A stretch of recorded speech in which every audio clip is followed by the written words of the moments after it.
Super ఉంది guys. Hello all, welcome to my channel.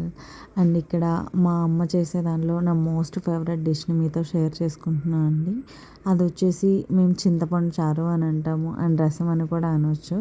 దీన్ని cold fever ఆ టైంలో తీసుకుంటే కనుక థ్రోట్ అనేది క్లియర్ అవుతుంది.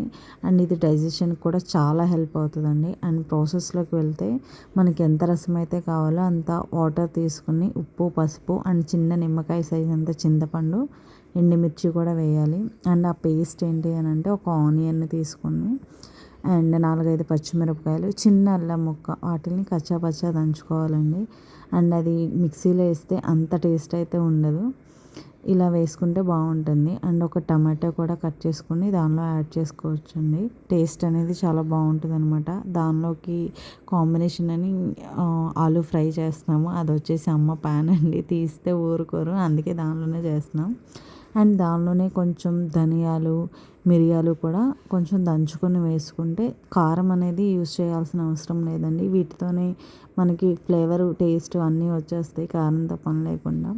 అండ్ కొంచెం కరివేపాకు కాగే అప్పుడే వేస్తే బాగుంటుంది.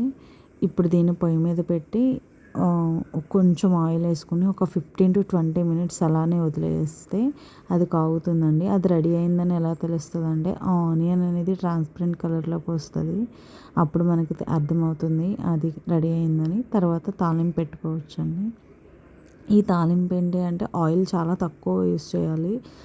ఓన్లీ చారుకోయి కాబట్టి అంత ఆయిల్ అవసరం లేదు. తాలింపు దినుసులు, ఎండుమిర్చి అండ్ చిన్న ఉల్లిపాయలు, కరివేపాకు ఇవన్నీ వేసుకుని మంచిగా తాలింపు పెట్టి యాడ్ చేసుకోవచ్చు. ఈ డిష్ అయితే చాలా బాగుంటుందండి.